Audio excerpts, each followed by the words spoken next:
The man never expected that the reason he could block any attack in the world wasn't just because of his 14 years of hard training, but because he was gifted. Unfortunately, that gift was somehow twisted.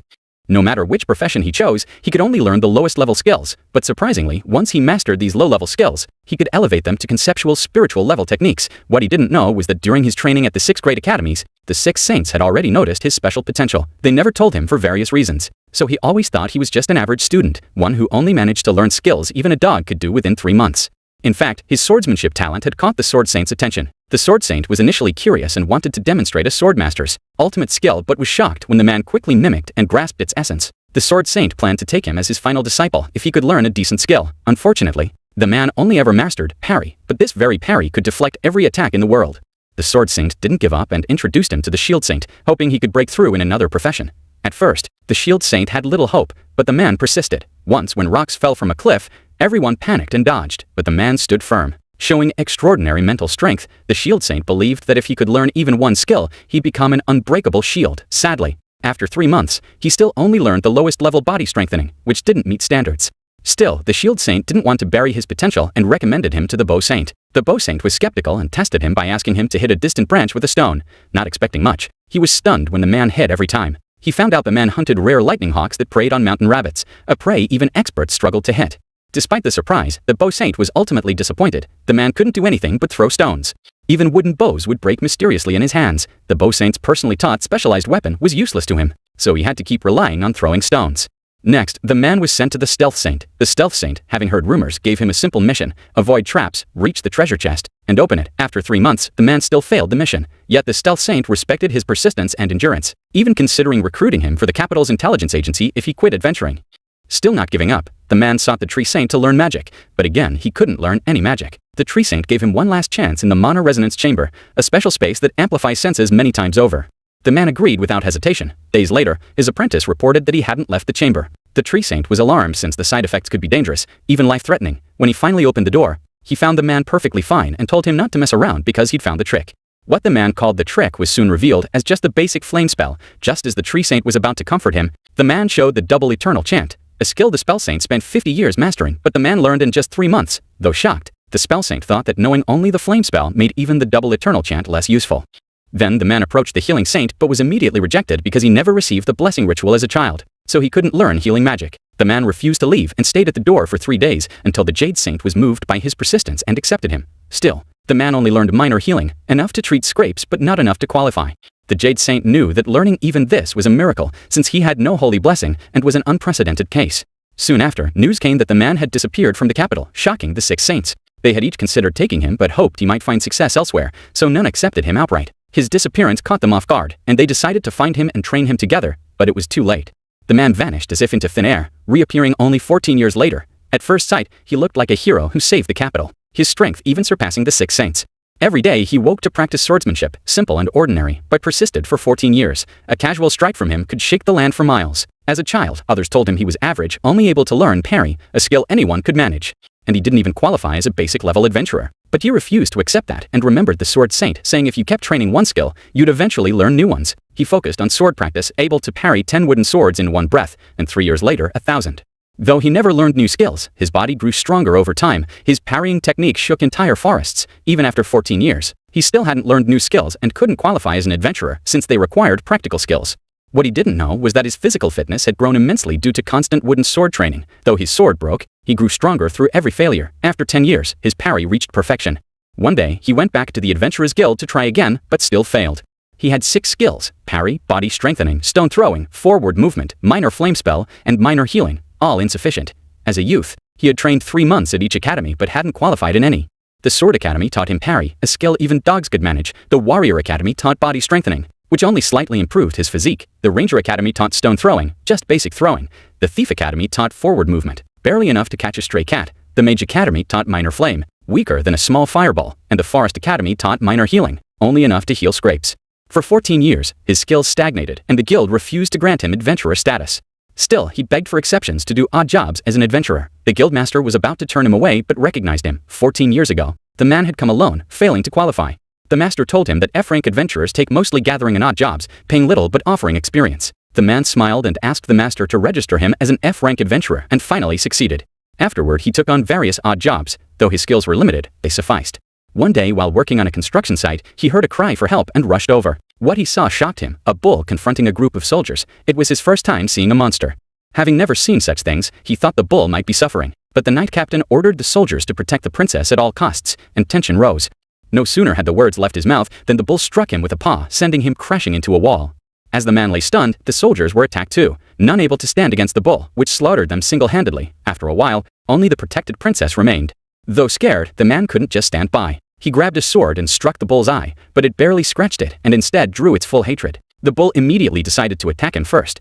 The man didn't yet realize his strength and fled. Knowing he couldn't outrun it, he tried to defend and grow stronger. But parrying was purely defensive. He couldn't land a counterattack, and his sword was nearly broken. Just as he pondered his next move, the bull suddenly stopped and looked at the princess. Her ring seemed to attract it, so it paused. The man stood protectively before the princess, parrying the bull's attack, and his sword finally broke, but he held no resentment. Though he never imagined his parrying could defeat the bull, he felt no joy. Defeating even one bull was so difficult, it made him doubt his dreams. His thoughts were interrupted by the princess's gratitude. She thanked him profusely and asked his name. He humbly brushed it off and left. By the time reinforcements arrived, the man had vanished.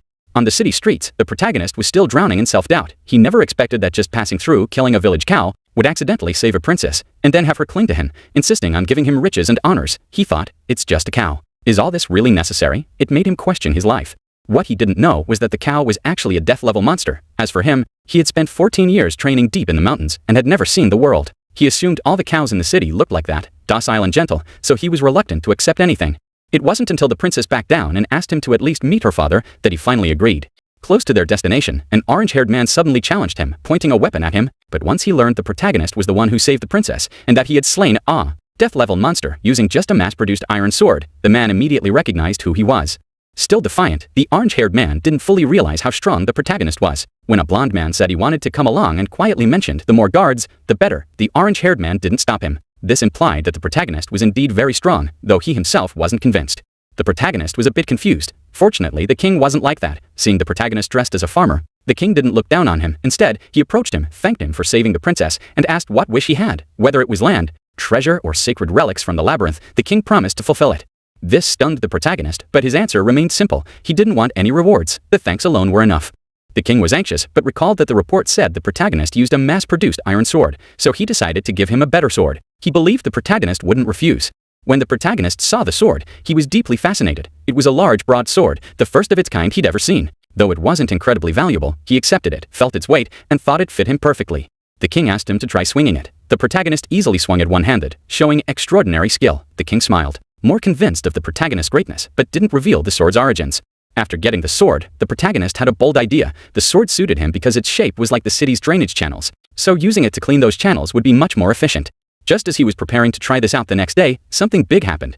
An orange-haired man claiming to be the world's strongest gunslinger appeared and attacked the protagonist with lightning-fast strikes, but couldn't even touch him. At first, the gunslinger thought it was luck, but as the fight intensified, he realized no matter how fast or strong his attacks were, he still couldn't land a hit. The gunslinger grew nervous and excited, thinking the protagonist might be holding back. But the next moment, he gave no quarter, attacking even faster. To the protagonist, the speed still looked like slow motion and seemed strange. When the gunslinger dodged attacks, he left openings. If he struck, he'd fall into traps. 14 years of mountain training made it easy for the protagonist to handle. The gunslinger thought the protagonist's strength was unfathomable, and the two mistakenly considered each other masters. The gunslinger used a signature move, bullets changing trajectory, that the protagonist couldn't dodge. Surprisingly, the protagonist narrowly avoided it and said he could still handle it, which shocked the gunslinger even more. The gunslinger thought his own 14 years of rest made him strong, yet the protagonist easily dodged his ultimate move. He then abruptly gave up and walked away with his weapon. The scene shook everyone. No one could believe a passerby dodged the famed gunslinger's ultimate attack. The gunslinger was inwardly furious, but only he knew the protagonist's dodge was real skill. As a youth, the gunslinger was unbeatable and earned the title Gun Saint, thinking himself invincible. But the fight with the protagonist shattered that belief. He gave his all, but the protagonist couldn't clearly see the attack's trajectory. More humiliating, the protagonist pretended the gunslinger held back because his subordinates were present, then swaggered off. What shocked the gunslinger even more was the cracked floor where the protagonist stood, proof of his strength. He was more convinced than ever that the protagonist was extraordinary. But what he didn't know was that the protagonist was barely holding on. At the time, he thought he might be strong. But only when facing the orange-haired man did he realize he was dead wrong. He had to fully activate his physical enhancements just to barely avoid that attack. Had the attacker not slowed down to a barely avoidable speed, he would have died. No wonder the opponent warned him before the fight that pride could cost him his life. Now the truth was clear. He was still too weak to warrant the orange-haired man's full power. So the next morning, he returned to his old life, honestly doing odd jobs only true Egyptian adventurers would take. It must be said, after getting the broadsword from the king, his efficiency cleaning the city's drainage greatly improved. He could even scrub off stubborn grime stuck at the bottom, just as the king said. It was a good sword that didn't get damaged no matter how roughly he used it. Though happy with the improved efficiency, the protagonist soon felt lonely. Such work wasn't always available. After cleaning the city's drainage, he'd have nothing to do. Could he use the sword for another job? For a moment, he thought about using it as a boat paddle, but quickly realized that was unlikely since he'd first have to buy a boat, and renting a cabin alone would cost a lot. Though it sounded good and required no extra tools, the problem was firepower. Using his learned flame skill, he could only create a faint flicker at his fingertip. Trying to rely on a lowest level skill just wouldn't work. With his talent, there was nothing he could do. While the protagonist was thinking this way, the princess came to find him. Having seen his strength, she admired him even more. She wanted to stay by his side, whether as a servant or a fighter. Of course, she hoped to apprentice under him. No matter what she asked, the protagonist refused, not thinking he could teach her well. But the princess didn't care. As royalty, she decided to prove herself useful. She unleashed a high-level magic spell, Ice and Fire Duality. The scene made the protagonist envious, not of low-level magic, but because the princess's magic was far beyond his reach. That was just the beginning. Next, she demonstrated a rogue skill, Hidden Saint, the strongest technique taught to her. While explaining, she unleashed a swordsman's sacred-level skill, firing at the protagonist. Though he barely dodged, a nearby mage wasn't so lucky. The attack was powerful. The princess wanted to show even more skills, but the protagonist said that was enough. Though she thought she was impressive, he clearly knew her talent was limited and even felt a little ashamed. Seeing the princess so determined to apprentice, the protagonist finally let her see his real strength. He cast his spirit-commanding microflame technique. The princess was shocked. Such a giant microflame spell existed, bigger than even the top magicians of the Six Saints. Microflame couldn't be enlarged simply through effort or talent. His former teacher among the Six Saints said it was very difficult to increase its size. Even he could only make it slightly larger than normal. Using a bigger scale in big ceremonies was nearly impossible. Influenced by his teacher, the protagonist had tried many times but failed. Now, seeing his microflame far surpassed normal levels and his other 5 system skills nearly the same, the princess was silent, feeling embarrassed. She always thought she had good talent, but realized she had only made a fool of herself. In the protagonist's eyes, his 6 system skills were already beyond ordinary. At first, the princess wanted to give up, but then recalled a folk rumor. A 12-year-old boy once joined the training center's 6 system program and completed all courses. She thought that unbelievable. Many strong warriors couldn't last 3 days. Only after the protagonist appeared did she understand that nothing was impossible, and later realized they were the same person. With this in mind, she found new motivation. She knew the country was unstable and enemies might attack. How could she not grow strong? Who in the world could be stronger than the protagonist? That night, she resolved to find him again, not to show off, but simply to ask him to let her stay by his side. She wanted nothing else. She believed that just by following him she could gain what she desired. The man never expected that his 14 years of practiced parrying would ultimately fail. He couldn't even defeat the weakest goblin and was easily beaten by a new adventurer. He barely managed to draw even. This shocked the princess. Only he knew it wasn't an ordinary goblin, but the Goblin King, whose casual strike could kill an A-rank adventurer. Not only could the protagonist fall and still block attacks, but this made the princess even more eager to apprentice under this mysterious master. But the naive protagonist didn't realize his strength. After learning the girl was a princess, she stayed by his side to learn, but he wanted to get rid of her. After all, he was just a mountain villager with nothing to teach. The best way to prove he was weak was in battle. So he took the princess to the Adventurers Guild and asked if there was a quest for 2 people. The guild leader told him the princess was a B-rank adventurer, capable of almost any mission. But since the protagonist was F-rank, 2 levels lower on average, they could only take a goblin hunt. The protagonist was excited, saying goblin hunting was a necessary right for adventurers. Usually, F-rank adventurers couldn't get missions. But thanks to the princess, he looked forward to this task and accepted it immediately. The 2 wandered through the forest for a long time, but didn't even catch a glimpse of a goblin. Just as they were about to give up, the princess suddenly sensed a suspicious monster's presence. When they reached the mirror, the magic vanished. The male lead spotted a goblin corpse hanging from a tree and pointed out to the princess a faint, hidden magical aura nearby. Breaking the magic revealed a Goblin King, a creature comparable to an S-rank magic user. The princess was shocked, but didn't yet sense anything unusual about the male lead, although this differed from rumors. The green-skinned goblin walked on 2 legs and used tools exactly as described in the books. To most adventurers, this was just a low-level minion. The princess reacted oddly but still thought it was just a goblin. The male lead told the princess to relax, saying that together they could easily handle a mere goblin. However, she misunderstood, thinking he was scared of the Goblin King, which only made her more fearful. The male lead had accepted the quest because he sensed the Goblin King's presence and was determined to face it bravely.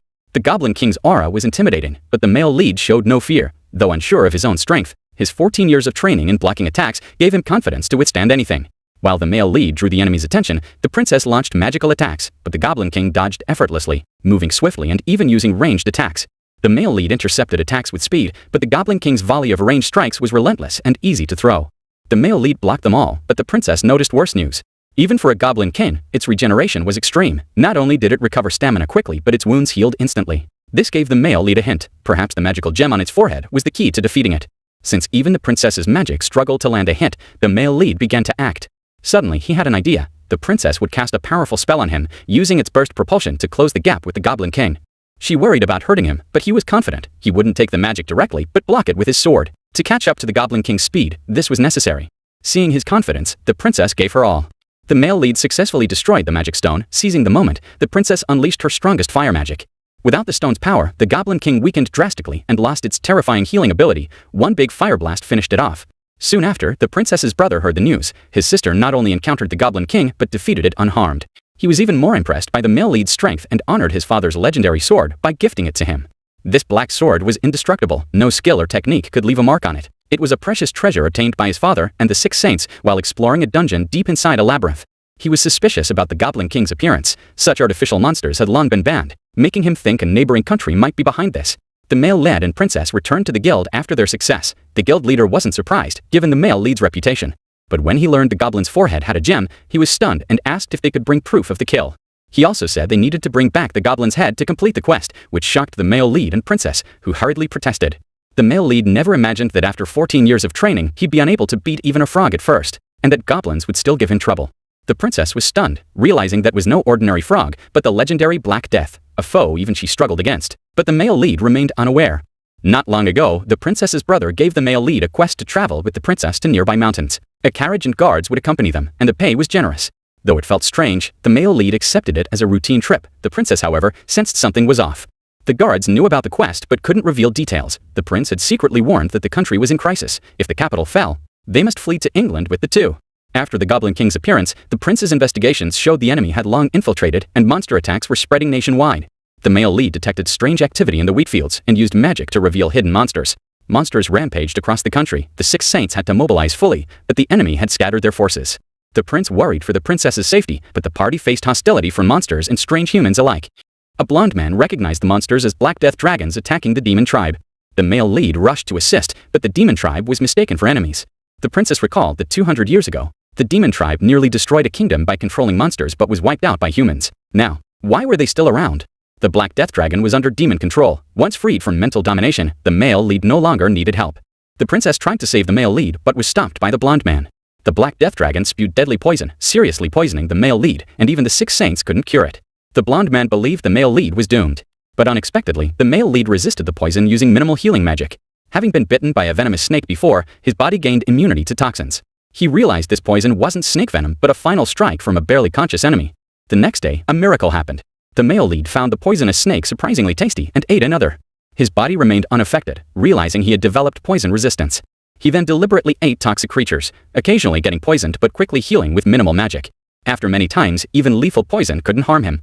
This discovery made many creatures delicious, including possibly the frog. The princess was shocked. The male lead who had collapsed from poison was now fully recovered, even though he had absorbed the Black Death dragon's deadly poison, normally fatal in tiny amounts. She didn't know this was his first encounter. His body hadn't fully adapted. Now poisons were powerless, and the frog posed no threat. His 14 years of deep mountain training made his blocking unbeatable, confident he could withstand any attack. He thought the opponent was a frog, but it was actually an F-rank Black Death dragon. The dragon gambled with a desperate ultimate move. Though uncertain if he was immune, the male lead found a way to break through. In the end, the dragon's poison turned it to white bones. The male lead felt sorry for wasting such a good meal. He remembered saving a boy who brought the monsters and promised to take him to the city. Originally thinking his attack ruined the food, he now believed live delivery was best to keep it fresh. Using concealment was to avoid thieves. The city had poison treatment tech, and maybe the frog was the boy's prized pet. With this, the male lead decided to help the boy. The boy had never been treated well, always discriminated and abused because of his demon heritage. Learning that completing the quest could free his people, he admitted he could control monsters. The male lead didn't discriminate, instead admired the boy's skill. The boy helped with chores and sent messages by bird, which pleased the male lead and shattered the boy's prejudices. The princess came over, shocked to see the male lead showed no signs of poisoning. Normally, those exposed to toxic filth would die unless they were a saint with 40 years of training to cure it. The male lead was young but seemed to have managed it, which was unbelievable. Currently, the biggest threat was the demon boy. When he learned the male lead wanted the boy to ride the carriage, the princess and the blonde man were stunned. The blonde man angrily questioned the mastermind behind the boy. He learned the boy had been raised as a pawn and pitied his ignorance. The princess understood, and after the male lead's request, immediately agreed to let the boy ride. The male lead recalled his father's advice, don't believe rumors, trust your own eyes. Though bringing a demon might cause trouble, he insisted on trust. The man never expected he could block 100% of attacks. Before, he barely held his own against assassins. The princess was amazed. In the male lead's eyes, the so-called Elite were actually S rank. After just defeating the Black Death Dragon disguised as a frog, an unexpected guest appeared and attacked without warning. The male lead blocked easily, surprising Xadu. Xadu had planned to take him out first, but multiple attacks failed, so he got curious and decided to use his real power. Using a dagger, Xadu launched a powerful strike stronger than any attack the male lead had faced before. Yet the male lead remained unscathed. Xadu unleashed extreme speed and strength, putting pressure on the male lead, who still managed to block. The princess could no longer follow the moves, even distant shockwaves hit them. The blonde man raised a shield to protect him. He recognized Xadu as the Dragon Slayer at 13 and a genius alchemist, an S-rank adventurer. Xadu was powerful and stealthy, even the Six Saints couldn't handle him. His bounty orders had become death traps for adventurers. Xadu grew more curious about the male lead's strength. Damage to his weapons didn't bother him. His alchemy allowed infinite sword replication.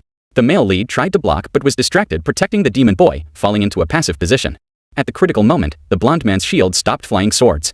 The protagonist easily parried Xadu's attacks, which surprised him. Xadu initially aimed to take the protagonist out first, but after multiple failed strikes, he grew intrigued and decided to get serious. He unleashed powerful attacks with his short blades, stronger than those used by the Bullfinger, but the protagonist remained unscathed. Despite Xadu's extreme speed and strength, the protagonist managed to keep up. The princess could no longer follow their movements. Even from a distance, the shockwaves reached them. The blonde-haired guy used his shield to protect everyone. He recognized Xadu and revealed his identity. A 13-year-old who once earned the title of Dragon Slayer, an alchemy prodigy, and an S-class adventurer. Xadu was not only powerful but also a master of stealth. Even the Six Saints were helpless against him. His wanted poster had only lured adventurers to their deaths. Xadu grew more curious about the protagonist's strength. After accidentally destroying a few of his own collectibles, he used his signature technique, the Infinite Splitting Blade, a form of dwarven alchemy. The blonde guy recognized it. Knowing it had taken countless lives, even if Xadu's weapon broke, he could endlessly recreate it. The protagonist tried to block the blades but became distracted protecting the princess, putting him on the defensive. At the critical moment, the blonde guy raised his divine shield to deflect the flying swords, realizing that if he didn't help, the protagonist, despite being focused solely on protecting the princess, would be a sitting duck. He stepped in, though skilled only in defense. The blonde guy realized the protagonist was also someone known for blocking, not countering. Then he remembered something. The protagonist once knocked birds out of the sky, faster than these blades, using only stones. Spotting some leftover frog teeth, the protagonist decided to use them like stones to shoot down the blades. He told the blonde guy to drop the shield on his signal. As he searched for an opening, he recalled how he used to hunt birds. Unbeknownst to him, the protagonist had mastered all the basic skills taught at the 6 training grounds. He just didn't realize it. In moments, he took down 11 flying swords. To their shock, even blades made from the world's hardest ore were shattered, something Xadu couldn't believe. After several rounds, Xadu accepted that he couldn't win for now. Though he could create endless weapons, they still required time and materials. Reluctantly, he withdrew, not wanting to waste any more time, especially with strange events looming in the capital. Everyone was stunned. Before they could ask questions, black smoke rose from Xadu's body and he vanished. As he left, Xadu was most concerned about the anomaly in the capital, fearing something serious had begun. A demon warned them not to head to the capital, claiming a terrifying creature had been deployed there, one from which no one returns. Rumors said the capital had unleashed a monster so dangerous that even the Black Death Dragon only dared to issue a warning. While the prince had managed to purge most domestic monsters, the demon race remained vigilant. Their numbers seemed small, but their instincts told them the situation was far from simple. Growing uneasy, the protagonist looked to the sky and activated a stealth revealing skill. Sure enough, he saw a crack in the sky. The prince looked and was shocked to see a massive black dragon-like creature appear. The protagonist recalled how his once purely defensive skill, parry, had evolved to dragon slaying level, something he had always dreamed of. Even the princess was stunned. Only he knew this dragon wasn't just any dragon, it was a Calamity Demon Dragon, a top-tier entity capable of destroying the world. As the Calamity Demon Dragon descended, panic spread across the nation. Only the combined power of the 6 saints might stop it. Yet, at that moment, other monsters launched a full assault. The king fought the lesser monsters to buy time for citizens to escape. Once equal to the 6 saints, he stood no real chance but resolved to sacrifice himself to destroy at least one of the dragon's eyes. However, the dragon didn't fight back directly. It cast a devastating spell last seen a century ago. The king responded with his strongest move, fully ready to die. But shockingly, it was the lowly F-class adventurer, the protagonist, who blocked the Calamity Demon Dragon's attack. The dragon, enraged, focused all its hatred on him. The protagonist parried again and knocked the beast down. He was confused. The dragon wasn't nearly as strong as expected. Thanks to the princess's wind-based magic amplification and Storm Dragon assistance, the protagonist gained rocket-like momentum. He timed his parry perfectly during the dragon's charge-up and reigned the battle. The dragon flew into the sky to unleash its ultimate breath attack, confident it would destroy everything. But the protagonist met it head-on, shocking everyone, including the dragon. The king understood the dragon's pride. Being defeated by a mere human must have been unbearable. The princess arrived just in time to see the subdued dragon, her eyes losing their glow. The protagonist's parry skill had reached such mastery that it could deflect any attack. he could now summon thousands of weapons into the air, which obeyed his command and rained down on enemies. The princess was floored. He could command dragons and weapons alike. The dragon, sensing no hostility, transformed into a small female dragon. The protagonist chose to let her go, realizing she had only been used as a tool. Just as he freed the dragon, a purple light engulfed him, alarming everyone. This light had the power to destroy the world in an instant. It had even one-shot the dragon. What they didn't know was that this was the doing of the true mastermind, the Magic Empire. Their goal was to invade the protagonist's kingdom and seize control of the Labyrinth project. Even though the dragon failed, the emperor didn't care. He had advanced technology and an army armed with legendary gear. His trump cards were the Hero's Shield, which could block dragon breath, and the Light Lance, which could pierce dragon scales. Soldiers discovered 4 figures near the fallen dragon. One was the legendary shield guy. The emperor ordered the use of the Light Lance, confident that even with the shield present, it would be an easy win. Both the emperor and princess were stunned by what happened next. A soldier explained that the Light Lance may have malfunctioned. Relieved, the emperor prepared the next move. Meanwhile, the protagonist was confused. He had no idea who this army was, but the princess immediately recognized them as soldiers from the Magic Empire, who had long coveted their kingdom. Looking out, they may have brought over 10,000 troops.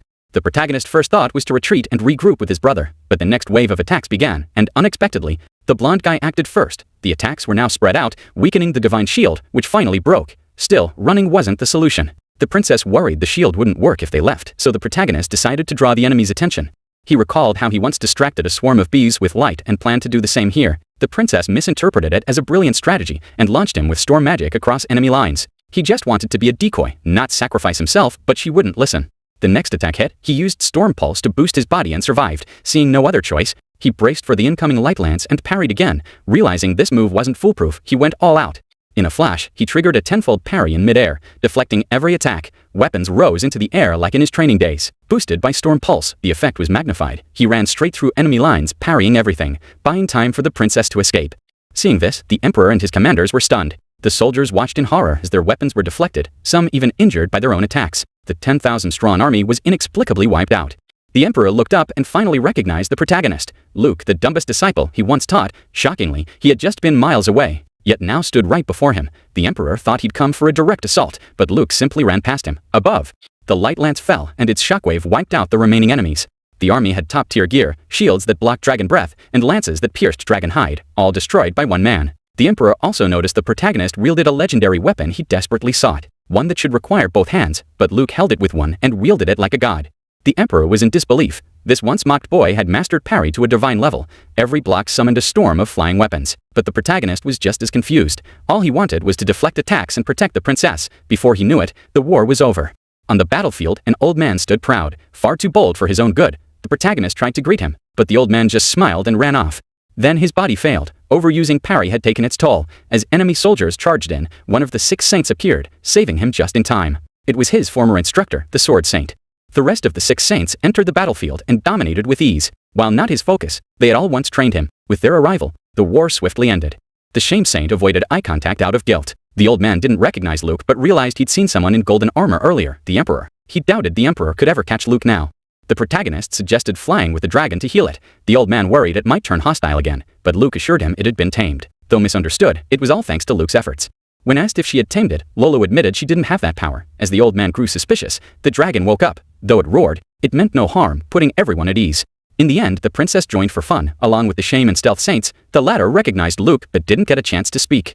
Meanwhile, the prince and king had also defeated their enemies and decided to join in, sensing negotiations ahead. Lolo didn't want to go, fearing heights, but gave in to the princess's plea. The Shield and Sword Saints stayed behind, unsure how to face Luke. The Sword Saint especially felt guilty after once belittling him. By then, the group had reached the border. Surprised the Emperor hadn't appeared, crossing would take them into enemy territory. But the princess insisted. The enemy's army was gone, and Luke had powerful allies. No one expected that a basic skill like parry, trained to its limit, could evolve into a divine concept. It could reflect any attack, even lasers. The princess was shocked that Luke, who arrived just 1 minute earlier, had already defeated the enemy's elites. Meanwhile, the Emperor, who fled earlier, ordered the activation of the Divine Thunder, a weapon 10 times stronger than the Light Lance. Though warned it might harm his own nation, he insisted on launching it. 1 minute earlier, Luke and the others had arrived at the Magic Empire. Struggling to find the Emperor, suddenly, an unavoidable magical wave surged. Even the dragon couldn't escape. Despair set in. Coincidentally, internal strife broke out within the Empire. Some soldiers surrendered. As the Emperor panicked, Luke appeared. A white-haired soldier mistook him for backup and led an assault. But with a single wave, luck deflected all attacks. Shocked, the white-haired commander tossed a grenade. Chaos erupted. He thought Luke was protecting the Emperor, but Luke clearly intended to confront him. The Emperor was told that surrender was the only way to survive. Luke didn't understand the situation. waiting for the prince to arrive and handle national affairs. The moment he did, the emperor wept in fear.